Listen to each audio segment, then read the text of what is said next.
Well, Confucius once said, signs and symbols rule the world, not words or laws, and there's a reason for that.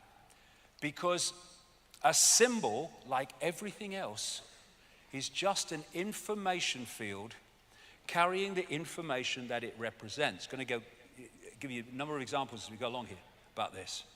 And so, a symbol, we see it as a symbol, yeah, but that's the hologram, that's in the hologram. It's actually a vibrating information field, which enters the eyes. But it enters the eyes without fanfare. I can be looking at a symbol, I might not even know I'm looking at a symbol. I might be subconsciously looking at a symbol because it's just in my eye line and I'm not aware of it. But I'm taking in, on a subconscious level, that information field. But I don't know I am. Whereas, when you're getting communication to the ear, it's still a vibrating information field, what we call sound. But if it's within the audio range of the ear, you know you're receiving it, unless it's below threshold, subliminal. So the greatest way of getting information into the mind, into the brain, into the subconscious to influence perception is through the eyes, because you don't take it in. It's almost entirely subconscious. Look at that figure right at the start of the day, 11 million sensations a second, and the brain takes 40. But the subconscious takes the freaking lot, that's the point.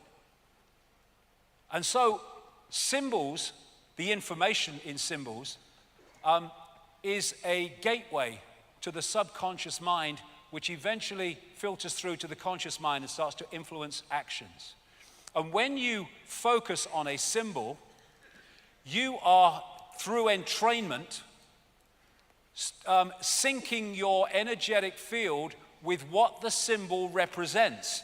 Doesn't matter if you have a misguided idea of what you think it represents. What it actually represents dictates the frequency, and therefore, when you sync with it, there will be an energetic connection through the symbol to that which it represents, because the frequencies are the same.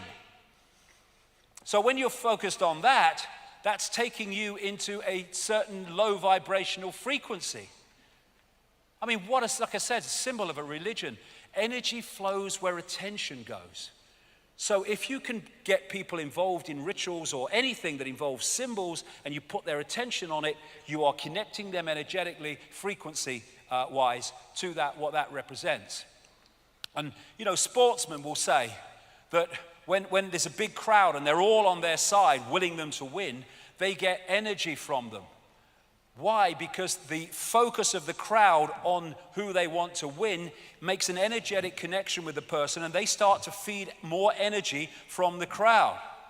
But it goes the other way too. When massive crowds focus on the symbols of this archontic force, whether it's personification or literal symbols, they're making the energetic connection, and their energy can be trawled because there is a frequency connection. And when you have these massive, massive rituals with unbelievable numbers of people, they're trawling energy. Go to a football match with a massively powerful atmosphere, and the hairs at the back of your neck stand up. Why? Because of the electromagnetic field generated by the crowd. That electromagnetic field en masse is what these people trawl. When you go to like Mecca and they're focusing on this, and we'll come to what that is shortly, what that represents is creating a frequency connection through what that represents to what that actually is. When they focus on Mecca, they're focusing on that Kaaba cube, and there are consequences energetically for that. When you have a satanic stage show and the crowd, the kids are focused on it, what it's doing is locking them into that frequency. Entrainment. So there's so many ways that we are fed off in that way. And symbols is a massive way. Of course, the eye is a universal symbol of this network. There you see the eye on the necklace of the mysteries. It goes way, way back. In banking and politics, in church, in state, you see it. This is thousands of years old, found in Ecuador. And there is the eye and the 13 levels of the pyramid. And under ultraviolet light, that even shines the illuminated eye. And that's what you find on the dollar bill. It's one of the major symbols of this archontic network. And there's 13 levels, exactly as in Ecuador thousands of years ago. There it is in Freemasonry, because you'll find it in Satanism, you'll find it in Freemasonry, you'll find it in banking, you'll find it in politics, because they all ultimately are worshiping the same gods. That's MI5. There it is again, the security agencies. MI6, again, the pyramidal shape. This is a church. I think it's in Poland. And here we go, old twerper's back. There you go, have a twerp. Stage show, there it is, classic. And these are locking people in. There's Madonna. What's the chances of this? Katy Perry, Angelina Jolie, Lady Gaga, CBS, Jay-Z. Unbelievable. What's the chances of Chancellor Merkel doing that every time? That's bloody ludicrous. It's not even a natural thing to do. And then you look, I mean, this is unbelievable, this. Animated bloody cartoons and stuff. This pyramid and all-seeing eyes frickin' everywhere. I'm not going to go through them all because of time, but every one of the shots that you're going to see has got that in it.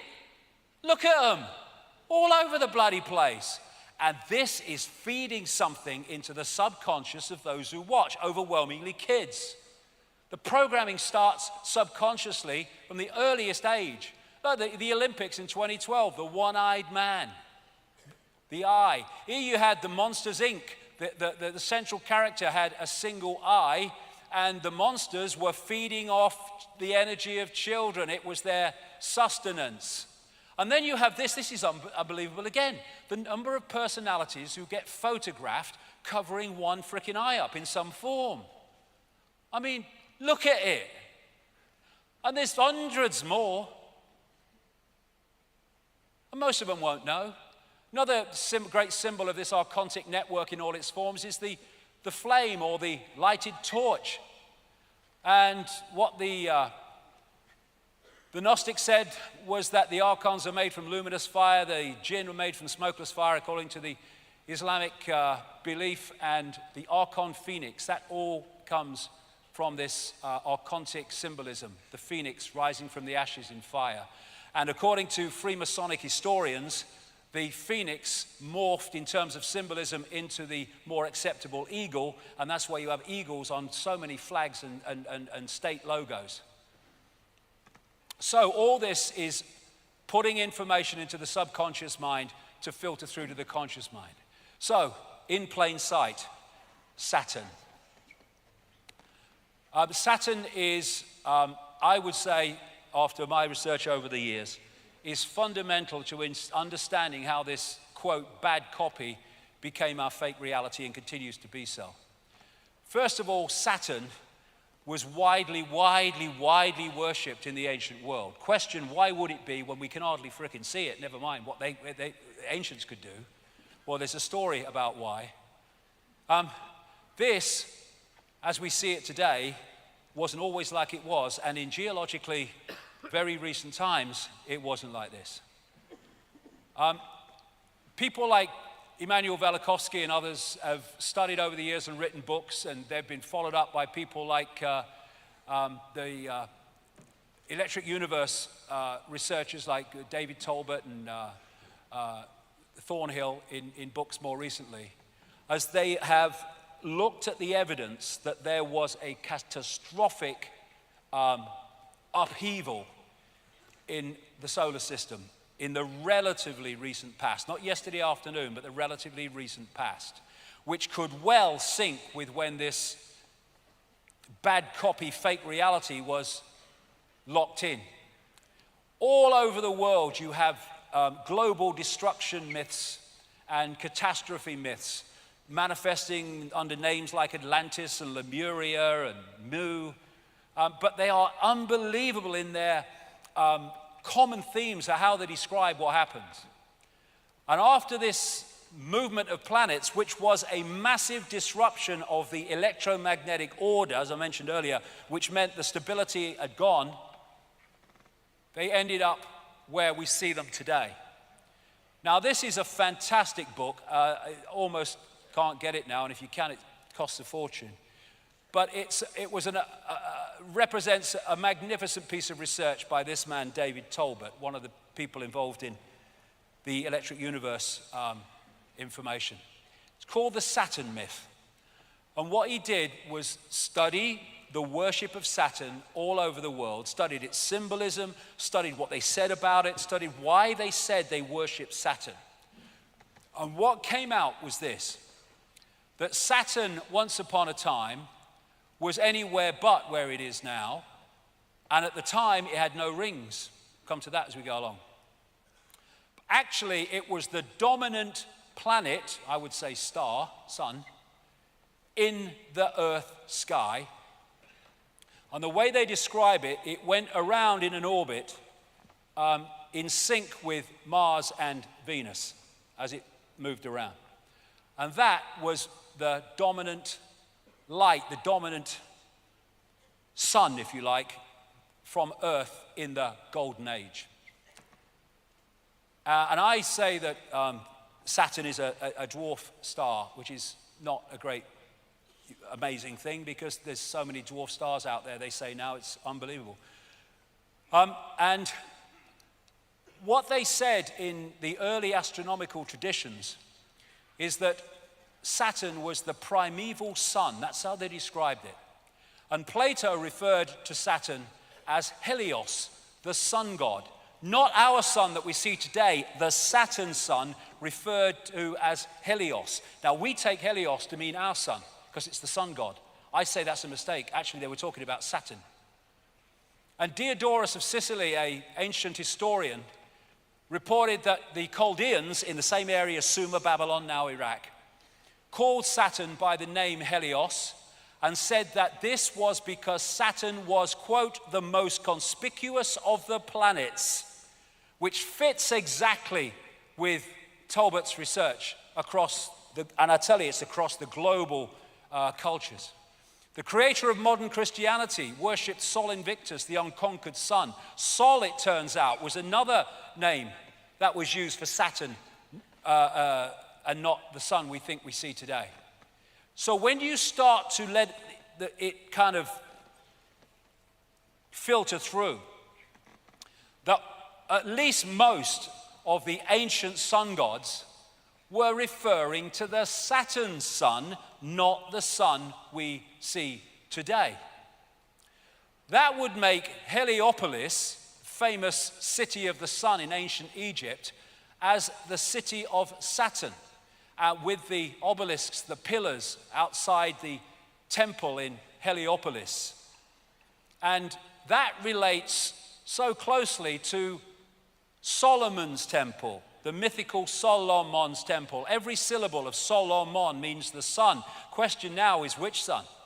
And again, you've got the two pillars outside, just as with the one in Heliopolis. Then you come to Freemasonry, and its temples have the twin pillars worshipping the sun, the Saturn sun. Come to that as we go along. So when you go in this symbol, absolutely obsessed network, you come to the twin towers, the twin pillars. A coincidence? No chance. And what are the chances of this if that is the Saturn sun, Helios, Heliopolis? This obelisk in St. Peter's Square is an original obelisk put there from Heliopolis, I would say the city of the Saturn sun. And I've been saying for years and years and years and years that the Roman church is worshipping Saturn. The Bennu bird of Heliopolis was symbolized as Atum Ra. Both symbolized Saturn. And the Bennu bird became the phoenix, which became the eagle, as Freemasonic historians talk about. They worship Saturn as the old sun, the dark lord, and the lord of the rings. Later, Satanism is Saturnism. And it's also symbolized as a eye. Now, what Talbot concluded from reading all these accounts of what happened to Saturn was this, that during these catastrophes, this is a quote from his book, the subject of the global creation legend, the global catastrophe legend, is a spectacular cosmic event actually witnessed by the ancients. Massive quantities of cosmic debris exploded from Saturn, clouding the heavens and eventually congealing into a vast band around the planet. Now, the band is described, like he said, as around the planet. However, what is described is the reflection onto that band of the sun we have today, made it seem from Earth as if there was only part of it, like a beard. And as the day moved on and the sun's angle moved, it's described as appearing that this band went around Saturn, as I'll explain. Now, this is one of Saturn's moons, and I only put this up here because it shows this light behind it. Now, the source of this light is not the same as I'm talking about, but it just gives a feel today, looking at that angle of that Saturn moon, of what it must have looked like in the way they described from Earth. This band, this luminous band. And what they said is, as the sun moved round its angle in relation to Saturn, it appeared from Earth that this was moving around around Saturn. But that became the main symbol because that appears to be what it looked like for most of the Earth day at that time. And so you see symbols relating to that all over the ancient world, which Talbot came up with. Let's just go further forward here, I'll come to something else. There's loads of them with the band and the disk Saturn. Loads of them like this, with symbolizes the horns with the planet, the sun in the middle of it. And Lord of the Rings was a name given to Saturn. And here you see in the movie, you see the same symbol and the eye of Sauron, the reptilian eye, as the source of power. They're using it now in Apple products as well. Here you have the man who started a satanic secret society in Germany called the Brotherhood of Saturn. And these are Saturn symbols, and there you see the round circle with the dot in the middle and the horns. Now, that round circle with a dot in the middle is said today still to have been an ancient symbol of the sun. Well, there's nothing, when you look at our sun, to use a symbol like that to symbolize it. But you look at that symbol in relation to what Talbot's saying, and it's very obvious what it was symbolizing. You had an unbelievably Saturn-esque stage show done at the Super Bowl in 2012 by Madonna with the luminous, fiery eye again. And there is Saturn with the crescent between the Twin Towers in the Mother Lodge of Freemasonry in Great Queen Street in London. You look at the symbol of Islam, and it can be interpreted as the star and the crescent that was used in the ancient world. These laurel leaves symbols are very much in sympathy with that. This, of course, is the United Nations with the world as a target, very appropriate, and that is the symbol of the Windsors, the royal family, the Windsors royal family. That's, of course, an American great what do you call it? There's the flying disc, again, a Saturn symbol. You see that on many cars and in many areas of the corporate world. And of course, in that Saturn-esque presentation, you had exactly that used in the Madonna stage show. Now this is why Satanists worship the goat. In one form, the goat god Pan. This is Manly P. Hall, Secret Teachings of All Ages, who is one of the major Freemasonic historians over the years. He said Pan was a composite creature. The upper part with the exception of his horns being human, and the lower part in the form of a goat. The god himself is a symbol of Saturn, because this planet is enthroned in Capricorn, whose emblem is a goat. And that is where that comes from, Baphomet, one of the most famous of satanic worshipping symbols. And you see them on this ring. Is Baphomet on Beyonce. She's dressed, Lady Gaga, as Baphomet. And there is Baroness Philippine de Rothschild with Baphomet massively round her neck. I am staggered, I don't believe it. The owl is Saturn, the owl of Bohemian Grove. Apis or Apis, the Egyptian Saturn god, the bull god, the god of Saturn. And that's where you get the golden calf and all that stuff. And again, you've got the money system symbolized as the bull as well. Now, I said earlier that numbers are just digital expressions of frequency waveform information fields. This is called the magic square of Saturn, and it's also the magic square of Freemasonry, of course.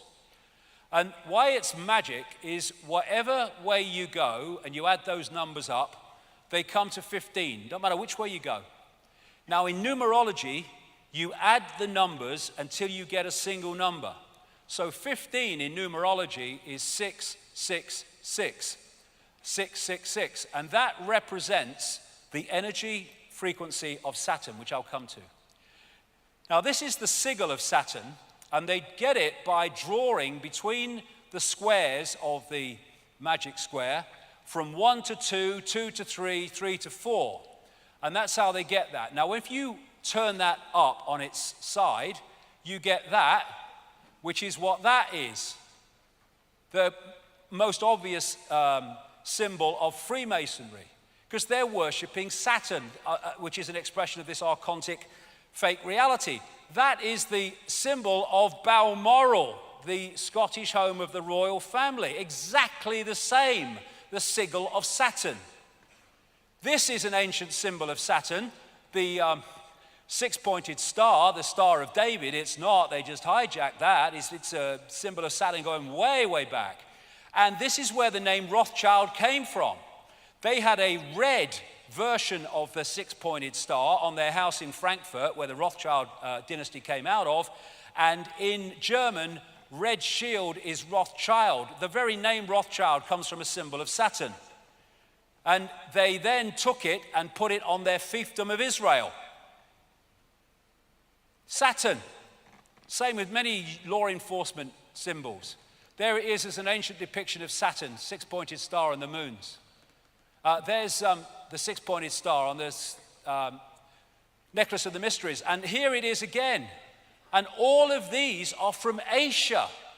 It is not a unique Jewish symbol.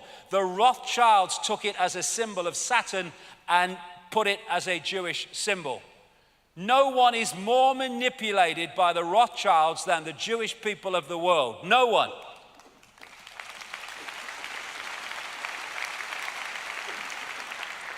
And here you have it in Christianity, the six-pointed star, and the ex-pope. And there it is between the pillars in the Mother Lodge of Freemasonry in Great Queen Street in London. It's all Saturn. They're all pissing in the same pot, all of them. Now, another ancient symbol of Saturn is the black cube, which you see all over the place. And this is interesting. We're going to get in now into how this matrix actually works. This is a permanent hexagon storm in the North Pole of Saturn. It's 2 Earths wide, and it's going all the time, and it rotates exactly in sync with Saturn's radio emissions. And in geometry, the hexagon is also the six-pointed star, and is also the cube. They are different expressions of the same energetic state. And so when you look at this is just a crop circle, but that's coincidental. You look at that crop circle, and it's a hexagon, a flat hexagon. Look at it again, but see it three-dimensionally, even though it's exactly the same picture, and it becomes a cube. They are different expressions of the same energetic state. So a hexagon is also a cube, is also a six-pointed star in geometry. And therefore, this cube, the Kaaba at Mecca, is a symbol of Saturn, and that's what they're worshipping, though they don't realize it, though the inner circle will. The black cube that Jewish people put on their third eye as part of their ritual is Saturn. And when they worship at Mecca, they even make them sit in concentric bloody circles. They'll have them going round next.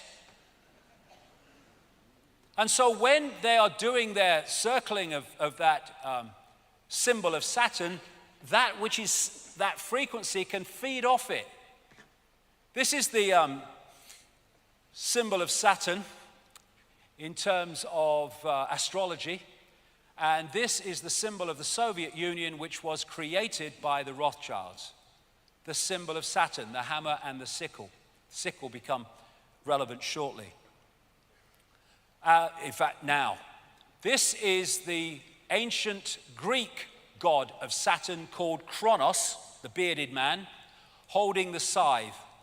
And Kronos is Father Time with the scythe and the beard.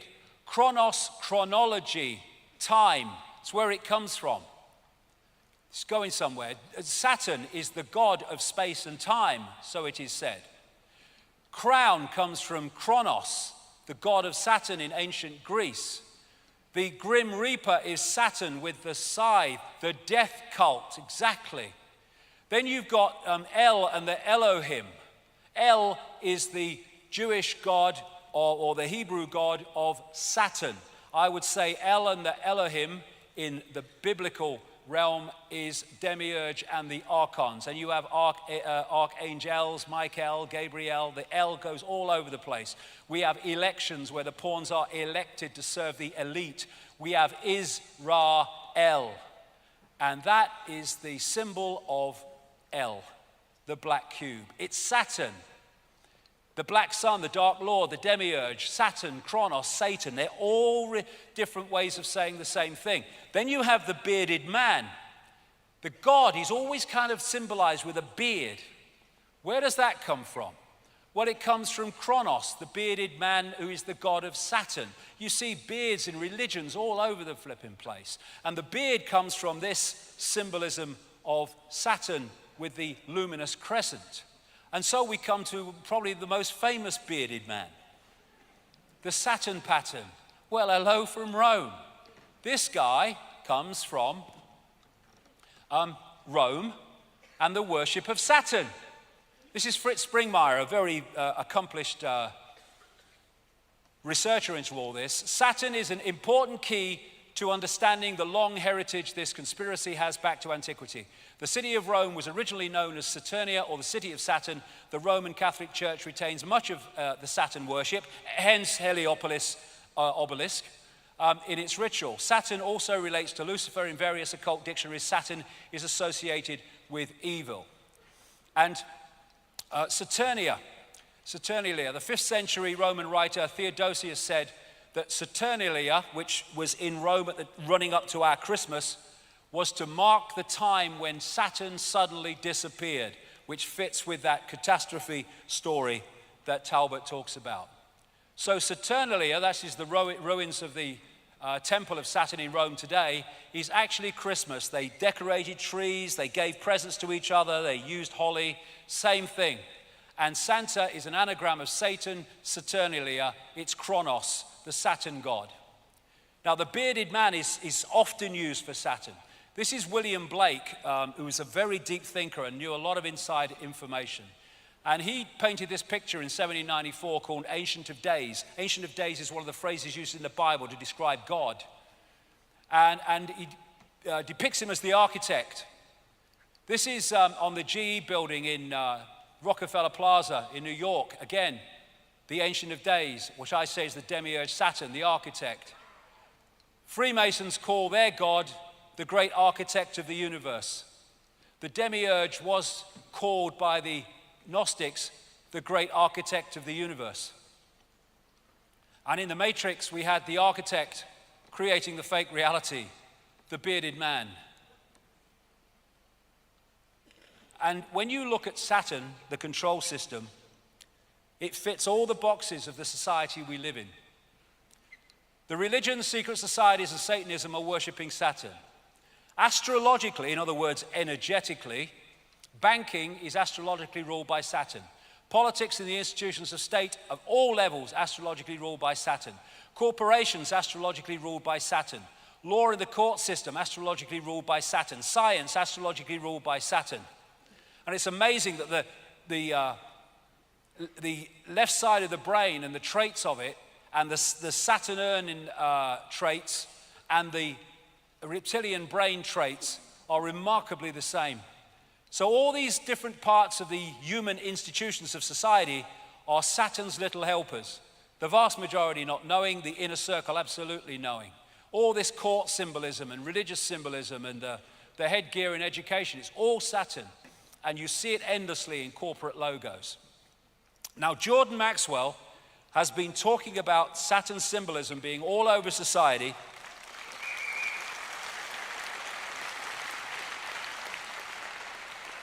for decades and decades and decades and decades. My question is, why? Why is Saturn symbolism everywhere? Why is it worshipped by all these people? There has to be a reason. Well, I think this is the reason after what I put together. The Saturn-Moon matrix. The Gnostics said of the archons, they make something appear to happen that does not actually happen. They can induce virtual reality experience. And they say of the jinn in Islamic belief, manipulate humans by creating illusions. I went into this subway station in New York a few years ago and saw this painted on the floor, and I thought, that's extraordinary. You had the eye and the ring, Saturn, and over the world was this broadcast system, basically. And it started a train of perception and research. And again, we go back, do we live in a simulation? What is the archon illusion that's given us this fake reality compared with the one that was before? What is making us decode a different reality now to the one we did before? And it seems to me that Saturn is fundamentally part of this fake matrix that we call the world, and that part of what it does is act as a firewall from the original reality so we don't decode it, just like they do in China to stop people getting great tracts of the internet. Interestingly, the Gnostics say the outermost planetary sphere or archon of the matrix, I say, was Saturn. Beyond that was Leviathan, a snake swallowing its own tail called the Ouroboros. Souls had to pass through this to reach paradise. There was another esoteric concept called the ring pass not. And this is a point where while you remain in the illusion of duality, you can't progress beyond it, called the Ouroboros, the snake swallowing its tail. And there on that Saturn symbol, you see the Ouroboros in the Mother Lodge of Freemasonry, exactly what the Gnostics described. And within that reality is what we call time, the great controlling mechanism, Chronos, and Saturn, the god of time and space. Now, coming from Saturn is a particular frequency, and it's the frequency that's making that storm at the North Pole. And this is Saturn, which is recorded by NASA.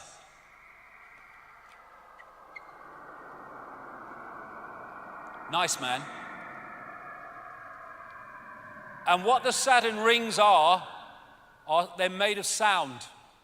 I had this sent to me by a sound engineer. This is a ring of Saturn from a particular angle. And he said, I see that every day. That is sound.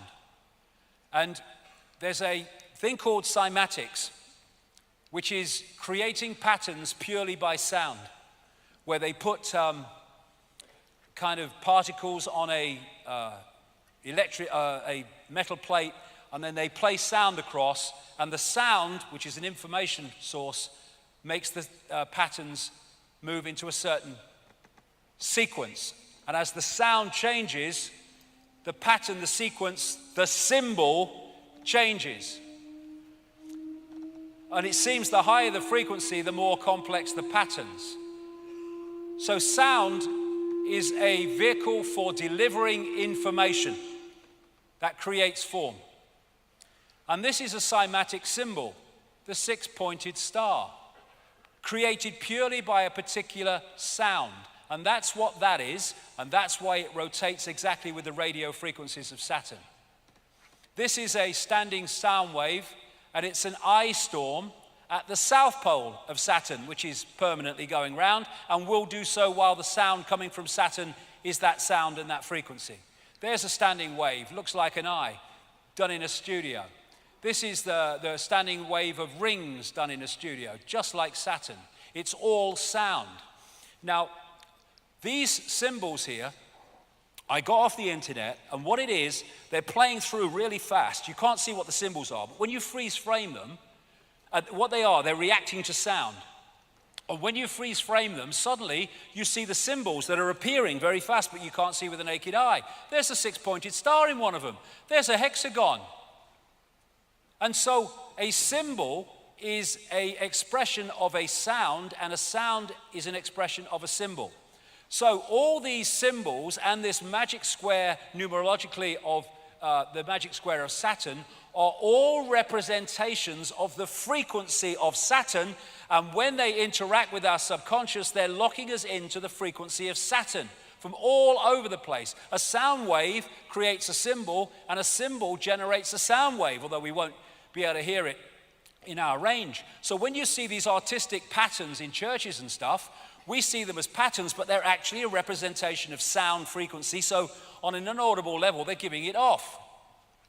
And Saturn is, therefore, I suggest, a major part of the broadcasting of this fake reality, which we are decoding into a world we think is real, but is actually fake. And maybe that was the pineal gland once. And maybe now that's Saturn, which has hijacked the pineal gland. So Saturn was ringless, according to the ancients, before this great catastrophe. So where did the bloody rings come from? This man, Norman Berggren, has a long, long history, he's in his 90s now, of working in high-tech space and missiles and NASA and all the rest of it. And he wrote a book some years ago called The Ringmakers of Saturn, because when he studied pictures of the rings, he realized they were changing, and not only changing, they were being made as you looked at the pictures. This Voyager spacecraft went closest to Saturn in 1980, and then there's the Cassini craft, which arrived in 2004, and I think it's still in the area. And when he compared pictures from both of them, and then compared pictures in relation to the other, he realized that the story of Saturn was very different to the one he thought and he'd been told. He said this in his book: several years ago, a number of folks in the astronomy and physics world began to theorizing that these rings had to be much younger than the universe, perhaps only about 100 million years old. But one pair of pictures shows a change in 5 minutes. An impression is conveyed that the latest reported measurements purport to be the true ones, when in reality all might be quite nearly correct at the time of observation, but general reluctance to accept variable ring system geometry occurs because of the apparent failure to identify a physical mechanism suitable for producing recurrent change. In other words, because they can't explain why it's changing, they'll just deny it's bloody changing.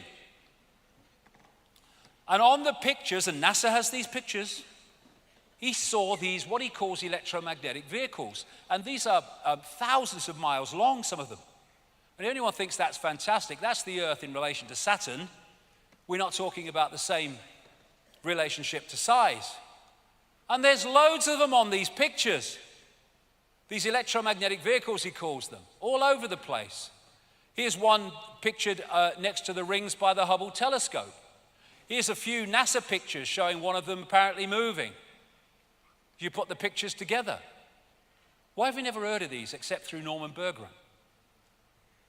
And then he found pictures where these electromagnetic vehicles went into the rings and all this stuff was coming out of them that were making the rings as he was looking through the pictures.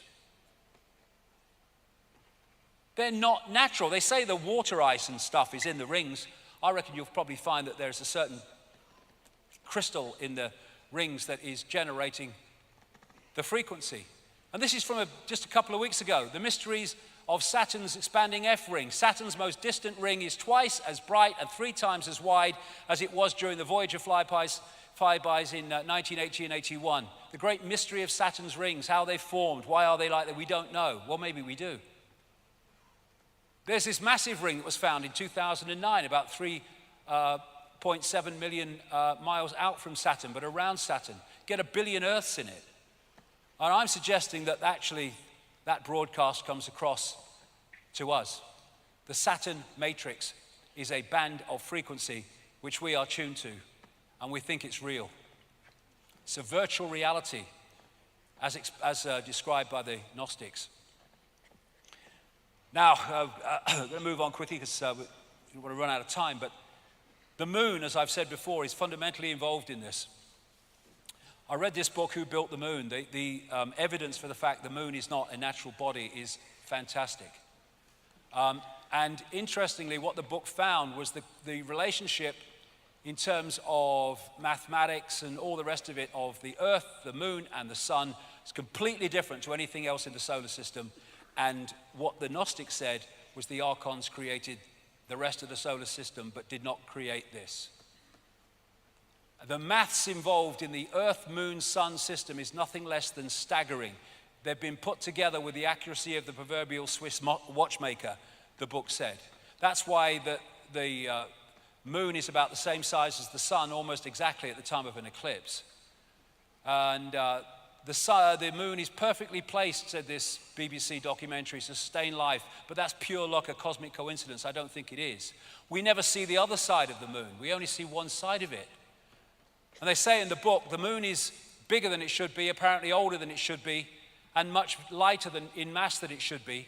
It occupies an unlikely orbit and is so extraordinary that all existing explanations for its presence are fraught with difficulties, and none of them could be considered remotely watertight. They've got no idea. They first of all had the whack theory, something like a Mars-type planet whacked into the Earth and bits became the moon. That didn't work out. They had the double whack theory where it came back and had another go, and so they go on. And these scientists saying here, the best explanation for the moon is observational error. The moon doesn't exist because it shouldn't if it's natural. It seems easier to explain the non-existence of the moon than its existence. And they've smacked the moon a number of times with massive explosions and impacts. And what's come from that is the evidence says the moon is actually hollow. This is NASA scientist, again, Gordon MacDonald. It would seem that the moon is more like a hollow than a homogeneous sphere. This man from MIT said the lunar orbiter experiments had vastly improved knowledge of the moon's gravitational field and indicated a frightening possibility that the moon might be hollow. The moon is inside out, said this scientist. And as Carl Sagan said, a natural satellite cannot be a hollow object. These scientists from the Soviet Academy of Sciences, I talked about this at length in my books, wrote a major article in 1970 suggesting very strongly, with considerable evidence, that the moon was actually a construct. And people like Ken Johnson, who've worked for NASA on photographs from the moon, he's come out and said actually there are non-natural phenomena all over the moon, including bases, things you can't explain that are not natural. And there are towers which have been smudged out, some of them not very badly. What the heck is that on the moon? Here's a close-up of it. I mean, what's that? That's not natural. So where did it come from? Who put it there? This is called blue gem, or the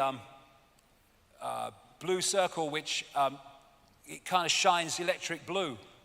It was seen as a light from the 1700s by astronomers. Now we can see what it is, 29 miles in diameter. What the bloody hell is it? No one can say.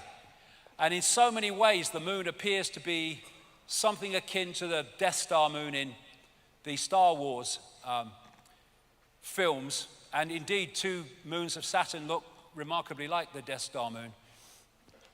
And it, as I put it together over the years, is like an amplifier of the Saturn broadcasts, which are then fired at the Earth with far greater power and thus influence on our reality. And if you put that there, it kind of gives an indication of what I'm saying. Now, talked about that Charney project and what came out from it. Long after I've been talking like this about the moon and its influence on our reality, this article came out, and in part of what was said in it, it talked about the moon. They said this entity that they connected through a computer system with said the moon is not a natural heavenly body. Life was better for humans before the moon came. Moon forces control time and manipulate the mood of humans. The moon is there to control the Earth's mood, emotion, and a big calm would come over the Earth without the moon. There would be only little storms, not big storms. The old race, Archons, captured the moon from space and located it next to the Earth. That is said to have happened by many, many ancient cultures. People and animals without the moon would become calm and peaceful, and anxiety and fear would dramatically decline. The oceans would be much calmer, heavy thunderstorms and lightning would be rare, and the climate would be balanced with no extreme heat or cold. Telepathic interdimensional communication would become widespread, and people would be able to see new colors, higher frequencies in an enhanced color spectrum. And that fits with the fact that this frequency, this matrix, is suppressing human expansion of awareness, keeping us in the box. There would be major changes. This really left field, this one. There would be major changes to the human respiratory system as blood and breathing chemistry changed.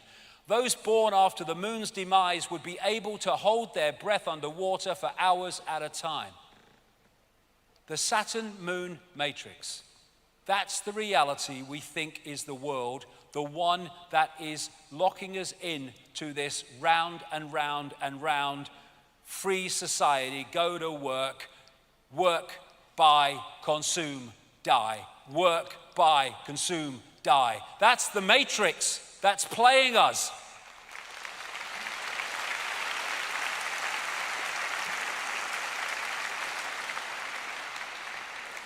Control the energy scene, you control human perception. We are in a band of frequency. A band of frequency is the matrix, a band of frequency of information. We are blinded by the light. We look at light and we think light is like luminous, but that's just the decoded expression of an energetic frequency field that we call light. And when they talk about God saying, "Let there be light" in the Old Testament, I would suggest that's far more likely this demiurge, fake God in this Genesis description, building the matrix. Let there be light. The speed of light in the walls of the matrix. Beyond that is beyond its walls of suppression. So people are within the matrix thinking it's the world going round and round and round, being played like a violin while they think they're playing the instrument. And like a prisoner in a pitch black cell, we may never be able to see the walls of our prison. And that is the wall, I would suggest. And that's why anyone gets close to saying we can go faster than the speed of light, the scientific establishment comes down on them like a pile of bricks. Real? Is it real? Is the night sky real, or is it a planetarium? I've been thinking that since I was a kid. Well, for a start, it only exists in that form in our heads, so quite easily can be just a construct rather than what we call natural. The archontic architects of our fake reality. And so this scene from the Matrix movie is absolutely perfect if you had 2 words. The Saturn Moon Matrix is everywhere. It is all around us, even now in this very room. You can see it when you look out your window or you turn on your television. You can feel it when you go to work, when you go to church, when you pay your taxes. It is the world that has been pulled over your eyes to blind you from the truth. What truth? That you are a slave, Neo. Like everyone else, you were born into bondage, born into a prison that you cannot smell or taste or touch, a prison for your mind.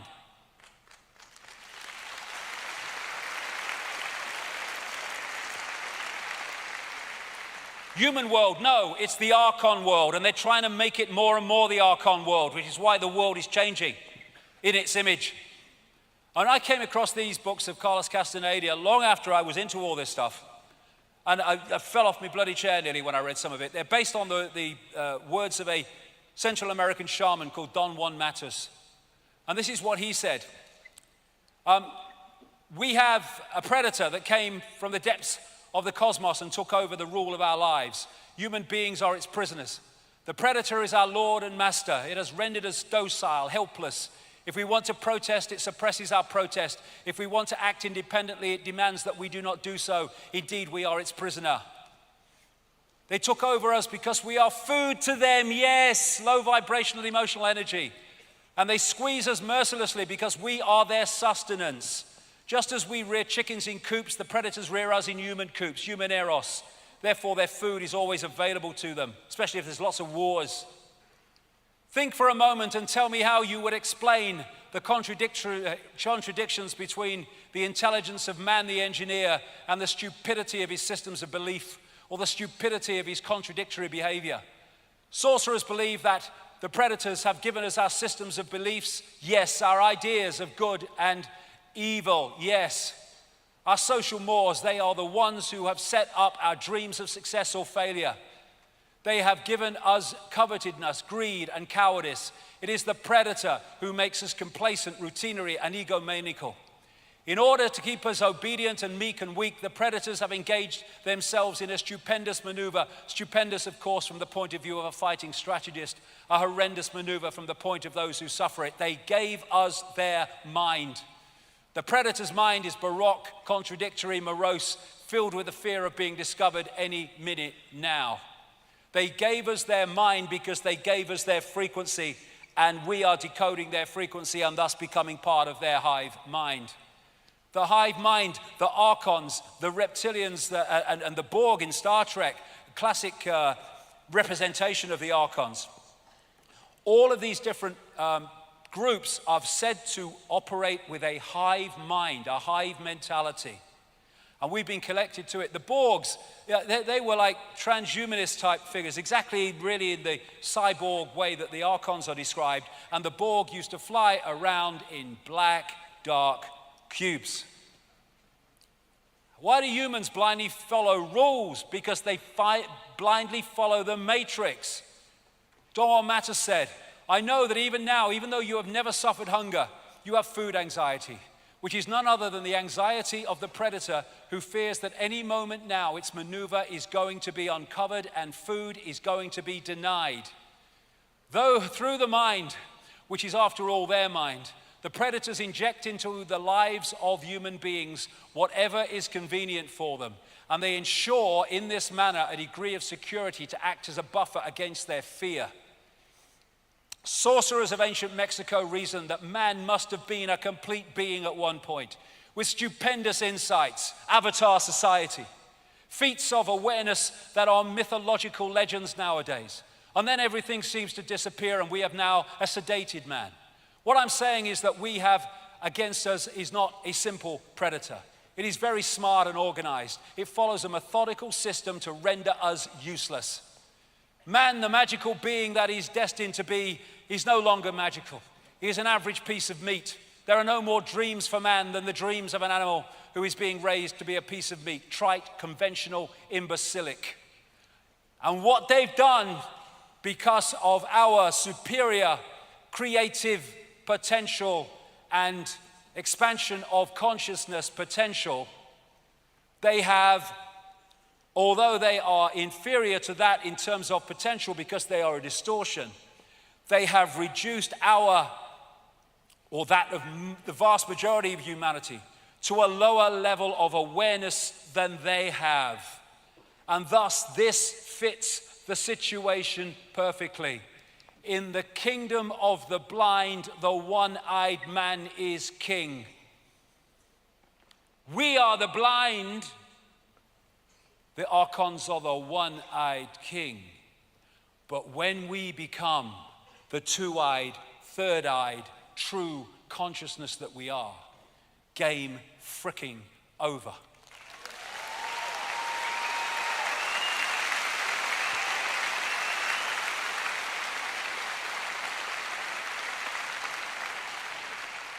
Psychopaths have hijacked the world, and it's time to take it back. I have no power is what the Matrix keeps telling us, and what the agents of the Matrix keep telling us. You have to look to authority. We have the power. Awakened, we have the power, and humanity is awakening.